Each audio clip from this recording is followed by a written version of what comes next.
ہماری یہ دنیا کب اور کیسے پیدا ہوئی؟ انسان کس طرح وجود میں آیا؟ یہ کائنات خود بخود پیدا ہو گئی یا اس کا کوئی پیدا کرنے والا بھی ہے؟ یہ دنیا ہمیشہ قائم رہے گی یا کسی دن یہ دنیا اور اس کی ہر چیز فنا ہو جائے گی؟ یہ ایسے سوال ہیں جو انسان کے ذہن میں پیدا ہوئے ہیں اور پیدا ہوتے رہیں گے، لیکن یہ ایک ایسا پیچیدہ مسئلہ ہے کہ عقل اور علم کی مدد سے ابھی تک حل نہیں ہو سکا، اور حل ہو بھی کیسے سکتا ہے جبکہ یہ دنیا اس وقت بھی موجود تھی جب انسان کا وجود نہیں تھا، اور جب انسان پیدا ہوا تو وہ ہزاروں سال تک لکھنے پڑھنے کے قابل نہ ہو سکا۔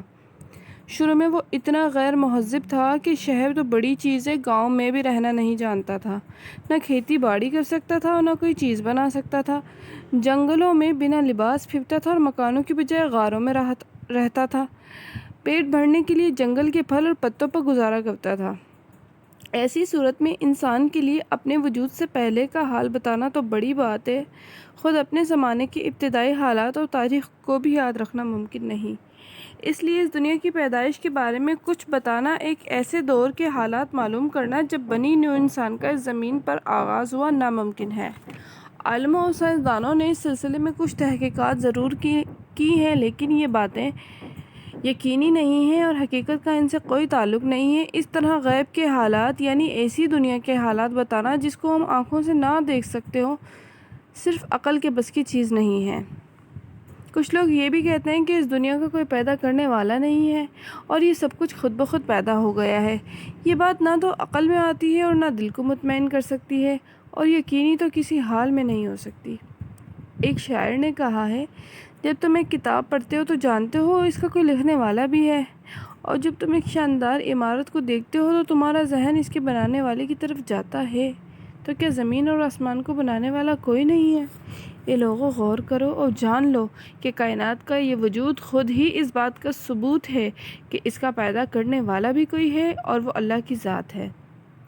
لہٰذا سچی اور دل کو لگنے والی بات یہی ہے کہ یہ کائنات خود بخود پیدا نہیں ہوئی، بلکہ اس کا پیدا کرنے والا بھی ہے۔ اسی خالق کائنات کو اللہ کہا جاتا ہے۔ اب اگر خود اللہ اپنے بندوں کو دنیا، انسان اور کائنات سے متعلق کوئی خبر دے تو وہ یقیناً شخص سے بالا ہوگی۔ خوش قسمتی سے مسلمانوں کے پاس ایک ایسی کتاب ہے جو انسان کی لکھی ہوئی نہیں بلکہ اللہ کا کلام ہے، یہ قرآن ہے۔ ہم یہاں اس بحث میں نہیں پڑیں گے کہ قرآن کو اللہ کی کتاب کیوں سمجھا جائے، یہ بحث مختصر طور پر ہم آگے کریں گے۔ اس موضوع پر بڑی بڑی کتابیں لکھی گئی ہیں جس میں یہ بحث تفصیل سے موجود ہے۔ قرآن کے مطابق دنیا اور اس کی ہر مخلوق اللہ کی پیدا کی ہوئی ہے۔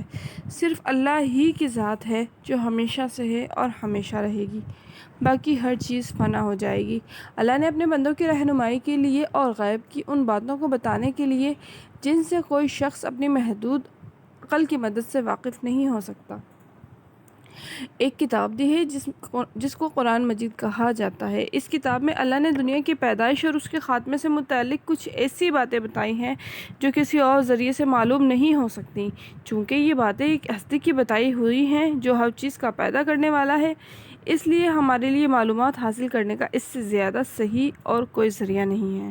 اللہ نے اپنی کتاب میں یہ تو نہیں بتایا کہ انسان کب پیدا ہوا، ہاں یہ ضرور بتایا ہے کہ انسان حضرت آدم علیہ السلام اور ان کی بیوی حضرت حوا علیہ السلام کی اولاد ہیں، جو پہلے انسان تھے اس دنیا میں۔